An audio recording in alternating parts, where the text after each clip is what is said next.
जब वो आदमी अपने घर का टूटा हुआ आईना बदल रहा था तो उसे कुछ डरावना मिला। आईने के पीछे दीवार पर एक छिपा हुआ सुनने वाला यंत्र चिपका हुआ था। जिसने भी उसे लगाया था उसे शक न हो, इसलिए आदमी ने उसे तुरंत नहीं निकाला। वो सोच ही रहा था कि ये किसने लगाया होगा, तभी उसकी नजर लिविंग रूम के झूमर पर पड़ी। वहाँ भी एक और उपकरण छुपा हुआ था। वो लिविंग रूम में गया और सावधानी से सभी पर्दे बंद कर दिए। फिर मेज पर चढ़ा और झूमर से बल्ब निकाल लिया। उसने बल्ब के होल्डर पर एक पतली तांबे की तार लपेटी और उसका दूसरा सिरा सीधे लाइव वायर से जोड़ दिया। इसके बाद बल्ब को वापस कस दिया। उस रात वो काम से लौटा तो सब कुछ सामान्य जैसा दिखा। दरवाजा खोला तो घर पूरी तरह अंधेरे में डूबा हुआ था। डाइनिंग टेबल पर मोमबत्तियां जल रही थी और उसकी पत्नी खाना लगा रही थी। उसने हैरान होने का नाटक करते हुए पूछा, लाइट क्यों नहीं जलाई? पत्नी ने कहा कि झूमर काम नहीं कर रहा और उसे ठीक करना नहीं आता। आदमी ने अनजान बनने का नाटक किया। वो फिर से मेज पर चढ़ा और लाइट ठीक करने लगा। जैसे ही बल्ब जला वो चिंगारी के साथ फट गया। उसी समय सामने वाली इमारत में बैठे दुश्मन एजेंटों के कानों में तेज असहनीय स्टैटिक गूंजने लगा। वे सोचने लगे कि शायद चूहे पुराने तार कुतर गए हैं, जिससे शॉर्ट सर्किट हुआ और उपकरण जल गया। इसके बाद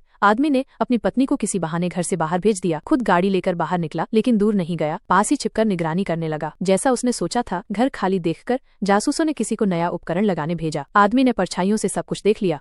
उसे समझ आ गया कि ये लोग झोंगतोंग सेंट्रल ब्यूरो ऑफ इन्वेस्टिगेशन से जुड़े हुए हैं। इसका मतलब था कि वे उसे अंडरकवर एजेंट होने पर शक करने लगे हैं। अपनी पहचान बचाने के लिए उसने एक चालाक योजना बनाई। उसने अपने कुछ साथी जुनतोंग मिलिट्री इंटेलिजेंस एजेंसी के लोगों को शाओमान डांस हॉल में मिलने बुलाया। उसका मकसद था कि जुनतोंग के लोग सोचें कि कोई उसका पीछा कर रहा है और वे झोंगतोंग एजेंटों से भिड़ जाएं। उसने अपने साथियों के बीच अफवाह फैलाई कि हाल ही में कोई उसका पीछा कर रहा है। अचानक उसने मुड़कर पीछा कर रहे एक जासूस के सिर पर शराब की बोतल दे मारी। उसने जोर से चिल्लाकर सबके सामने उस जासूस को ललकारा और लोगों को आदेश दिया कि उसे बाहर घसीट ले जाएं। आदमी जानता था कि उसकी योजना कामयाब हो चुकी है। अब झोंगतोंग और जुनतोंग दोनों आपस में उलझ जाएंगे और जब दोनों एक दूसरे से लड़ने में व्यस्त होंगे तो किसी के पास उसे जांचने का समय नहीं होगा। इस तरह आदमी ने अपनी अंडरकवर पहचान पूरी तरह सुरक्षित रखी।